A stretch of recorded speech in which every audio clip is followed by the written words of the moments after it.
So hello Dave, thank you for talking to Vccircle. Hello. One would really want to know that how has your India experience been?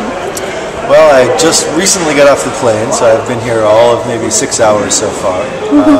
But I'm a big fan of India and made my first trip to India really less than 30 days ago. Absolutely. For the Global Super Angel Forum that Rajesh Soni put together. Yeah. And that was just a tremendous experience. Really got to meet a lot of great startups from India, some other investors in India, and I hope to be a more regular visitor these days. So what do you think about the level of entrepreneurship in India? Well, I'm still meeting some folks, so I don't have a lot of experience to draw on just yet. At Rajesh's event, I was really quite impressed. I know he'd done a lot of work meeting with many startups all across India, and we got to see some of the best of those. So those companies really seemed like they had a lot of talented entrepreneurs running them. Actually, quite a bit of experience there as well. I think for the rest of the country, my general sense is there's a lot of skill, but not as much experience doing startups. But at the same time, India is a very large and growing market. Significant web and mobile adoption, really significant mobile adoption. So I think there's a lot of potential here, and we hope to be getting involved. Some of the traits that you would like to see in Indian entrepreneurs which are not there? Well, I think probably one of the benefits of being in Silicon Valley is just there's a very long tradition of entrepreneurship, and most startup founders tend to spend time working at other companies where there have been already successes. So I had the good fortune to work at PayPal for a few years back in 2001 to 2004, and I think maybe one of the areas that's still in the near future is having those big platform companies that have great experiences for other startup founders to learn from before they pop out and do their own. So I don't know exactly what those companies look like here, but in the U.S. you sort of just see there's one group of folks that started maybe at Apple or Microsoft or Google or Netscape, and then from there they continue to do other startups. So I think having that set of experiences of other entrepreneurs who've been successful to learn from in different areas of either marketing or design or engineering to learn from is very important. What's some of the kind of investment themes that you would like to see in India? Well, I think probably a lot of the initial startup themes are going to be fairly basic with pretty straightforward revenue models. So I think we'll see a lot of e-commerce businesses. I think we'll see a lot of mobile and app download businesses. Because the country is still kind of emerging, and there's like a lot of folks in rural India as well as urban India, I think there's a good opportunity for building out logistics companies. We saw at the Global Angel Forum, Chotu was a company that was doing e-commerce logistics and fulfillment. And then I'm a big fan of consumer education apps and services. And I think that's also a great opportunity for India, particularly where mobile devices are the vehicle for education. We are seeing a lot of investments happening in e-commerce space in terms of early stage investing. What do you think about that? Well, I think it's probably one of the easiest ways to get started that's not very risky. I think taking existing business models for selling things in consumer verticals and then using the web or mobile devices as a distribution mechanism is probably a very straightforward way to get going. The challenge there is usually whether there's significant financial payment options available to the population. So in India, where there's maybe less credit card penetration or where there's less stored value card penetration, you might have to go with a cash on delivery service model. It does seem that stored value cards might be a growth area. So hopefully over time that becomes more straightforward. But I do think that e-commerce is kind of going to be one of the initial areas that most investors start with, just because that's less risky in terms of return. In terms of e-commerce, I'm sure I'm just harping upon it so much because a lot of investments have happened in the sector. We see that none of these companies are really making money because their customer acquisition cost is very high, and their marketing spends are also very high. And we have seen there's a company called Tagger which also shut down. So in terms of near future, what should these entrepreneurs really do to achieve scale? Well, I think it depends on whether they have. It's not necessarily required that they generate profit immediately. I think you do want to understand customer acquisition cost and average transaction size, and understand, okay, at least is break even, possible within, maybe a year or two. Hopefully the customers are somewhat close to break even on initial transaction, but even if they're negative on the initial transaction, understanding what customer lifecycle looks like may give you a sense of how valuable that customer could be over the long term. I don't know that the customer acquisition channels online are as developed in India as they are in the US. I mean, obviously we depend a lot on search and social platforms, starting to look at mobile platforms for distribution. But you may be using more traditional medium like print media or television or radio or other local marketing services to get those businesses off the ground. You may also want to look at pure word of mouth based systems where there's some discount for referral based introduction to customers. So it's still going to be part of, I think, understanding how we go about doing an investment strategy in India is understanding what online distribution mechanisms exist, or whether offline distribution mechanisms are still preeminent. In terms of Groupon kind of models in India, what do you think about them? Group buying sites, any thoughts on that? Well, I think there's a lot of people doing group buying sites, so yeah, it's absolutely. a very competitive market. Similarly, I think social games are also an area that people spend a lot of time on. We probably, although both of those can monetize quite well, we tend not to want to invest in areas where there's hundreds or even thousands of competitors. But I think you could also figure out niche strategies to go after those businesses. Zozi is a company we've invested in the US that's doing kind of a group buying service specifically around activity-based travel or other type of activities in the local area. But I think one thing is people make the mistake of sort of focusing on the group buying part of the business and not so much that it is a small business platform. And I think what's kind of emerging with Groupon and Living Social and others is not so much the focus on the customer behavior around group buying, but really looking at how do we help enable small businesses that are transitioning from doing an advertisement in the yellow pages to having a local presence online that might be something people discover through their mobile phone or services. In terms of digital content, what are the kind of companies that you would like to invest in India? We're seeing a lot of digital content companies by way of music websites and things like that. So any kind of thoughts there?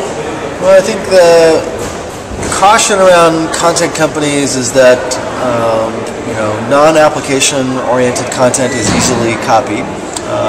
The relative incremental cost of producing that is very small, and so there are a lot of people who might produce it for free.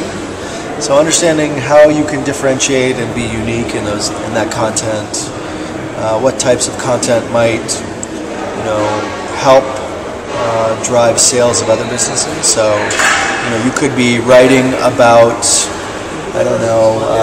something that's fairly non-commercial, transaction intensive, or you could be writing about content that might be consumer electronic goods or travel or other areas that are very transaction oriented. So I think understanding the competitive market for the content that you're offering and what the related affiliate or other transactional nature of the content is also important.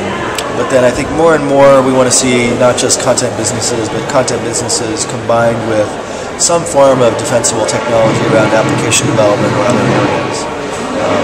So there's a company back in the States we invested in called 955 Dreams, which produces a set of experiences around music and education applications. But they don't just produce music players or digital content for music. They also produce a set of applications and design experiences that enhance that content and make it a little bit more unique, more like an online music magazine. So you're saying that content has to be application oriented, and it makes more sense. I'm not saying it has to be, but I'm saying the relative value of content drives to zero quite quickly unless that content is unique. Absolutely. And so unless you can assure either that the writers of that content are very high quality or the content itself is proprietary, I think those are challenging to do at scale.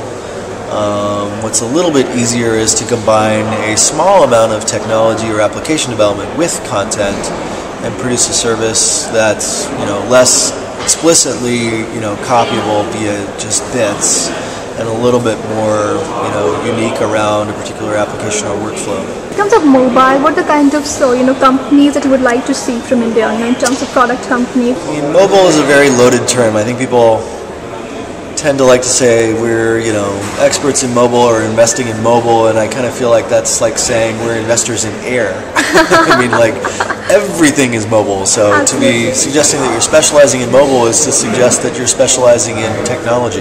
It's not very specific, so I think we like to talk more in terms of customer demographic and problem sets and maybe industries than mobile per se. I mean, obviously it's true that mobile usage in India is exploding, not just feature phone but also smartphone as well. That definitely bodes well for people developing for those platforms. But I don't think we're going to say, okay, we're experts in mobile. What I think we would probably say is, well, we want to deliver content or services or applications for a set of small business owners, or maybe a set of moms with kids 0 to 7, or maybe a set of young adults 25 to 40 who have graduated from college. So I think we want to kind of define the audience or the problems first, and then look at how can we deliver mobile solutions that are interesting for that demographic and hopefully monetize well also. Can we really see an Apple or a Google really coming out of India? I mean, I don't think that's necessary. I mean, I think first of all, those companies are some of the most visible and valuable companies and have been around for a while. Maybe Facebook's more recent, but most of the other ones have been around for a while. I think building on just modest success at first is probably more useful. So looking at subscription vertical commerce businesses that might be niche to some other perspective in the U.S., but still could be viable, tens, hundreds of millions of dollars of business. So I don't think that, while it's certainly possible that there could be a very, very large business built in India, and I would expect that is likely over the next 5 to 10 years, that's not required to be successful or get started. And I think there are many easy ways for entrepreneurs to get started these days that don't require significant capital investment or significant proprietary technology. So I think really, again, focusing on a specific customer and problem and building a solution for that customer problem can work quite well, particularly in a country with as large a domestic market as India. Even if we're just talking about urban areas, it's still quite a large population of users. Have you invested in India, any of the Indian companies? We've had probably 2 or 3 that have some India connection. I'm an investor personally in SlideShare, which is actually here in Delhi. We're an investor in a company called Mygola out of Bangalore, which is run by an ex-Googler that's doing Q&A-based travel. And then I believe one of the operations groups for a company called Shareholic, which we invested in, that's out of Boston. But I believe a lot of their developer resources are here in India. So kind of have 2 or 3 investments already, but I would expect we'll likely do quite a bit more next year. So what brings you to India in terms of your investments? What can we expect from McClure coming to India? Well, I think we're pretty internationally minded, generally speaking. We've done a lot of investments already in Asia and Brazil and Europe. I've been trying to look at several different geographies we think that have promising opportunities, and with India, you have a very, very large population, maybe still, somewhat limited on web penetration, but quite a bit on mobile. And I think we're just going to see more and more growth. There's certainly quite a bit of talent here, at least on a technical level. I think understanding how to apply that to the business and maybe introduce, design and marketing talent, whether that's domestic or elsewhere.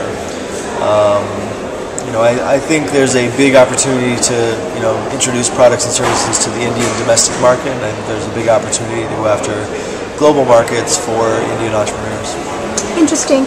Early stage investors in India really tend to say that whatever happens in the US comes to India after 10 years. Do you think it's a really valid comparison and a valid way to look at things? No, I mean, I hope it takes a lot less than 10 years, but I think you're going to start seeing stuff that is started in India, not so much followed in India. I think, again, we're seeing mobile applications and innovation in those areas happen in some of the more emerging and developing economies. I think of a very strong content market in Indian cinema and other areas that probably provide some interesting things that other places don't have to offer. So I'm not too concerned about that. I think there's plenty of talent in India. It may just take a little bit of time for that talent to be discovered by investors. If you were to give a candid opinion about Indian entrepreneurs, what would those be? Well, I mean, I think the tradition in India has probably been a very engineering-centric culture and a very, probably hourly job shop type of culture. That's not a bad thing. That's a great place for a lot of things to start. I think the positives about India is there's a tremendously large population of engineers and programmers who are, probably bigger than any population on the earth. What's likely still missing is design sensibility, design usability, maybe some marketing. Well, I think actually there's probably quite a bit of experience in marketing non-technology businesses in India. And then maybe some product management, experience as well. So those areas combined with, I think, India's existing technical talent could bode well for the future. Those problems are not really that dissimilar in the U.S. or in other countries. I think, it's only been in the last 5 to 10 years that the U.S. has realized, hey, when we're building for consumer businesses, design and user experience are important. When we're building for social platforms and others, understanding how to do marketing online is important, or search or mobile. So what I think is probably a good place to start is, India has a large base of technical talent that's been, developed by doing a lot of outsourcing businesses and other very engineering-centric businesses. There's certainly a lot of, creative talent in India in the, music and movie industry. There's no reason why that talent couldn't move over to the technology industry as well. And then figuring out how to involve, design and usability when the customer target isn't consumer target. I think last question, you're a very successful investor. So what are the kind of learnings that you've had? I don't know that I'm so successful yet. I've been doing investing personally maybe for 6 years, professionally, and I use the term loosely, maybe for the last 2 or 3 years. We've done a lot of investments, so that's, whether or not they're successful, I think we've seen a lot of companies and had some experiences there. In terms of the hits and misses, what are the learnings that you've had and what makes a good investor? What makes a good investor? Well, I think not assuming that we know too much about the entrepreneur of the business prior to making the investment. I think looking at, taking advantage of reduced costs in building companies and increased access to customers. Those two things have made it much cheaper and more accessible than ever, to get a product to market and to get access to customers. The unfortunate thing is there's still quite a high fail rate, and there are a lot of risks for startups in many different areas. So I think investors probably now are looking at doing a larger number of experiments, probably reserving more capital for follow-on than they might have previously. And I think looking at the first investment decision as being just a good guess, and that, hopefully you have a filter for that guess, but really the second check that you write and following on in the business is possibly the more important one. Understanding, at least on a minority basis, what percentage of deals are successful and how aggressive you should be in doing follow-on investments once some of those risks are taken out of the equation. Thank you, Dave. Thank you for talking to Vccircle. Sure, you bet.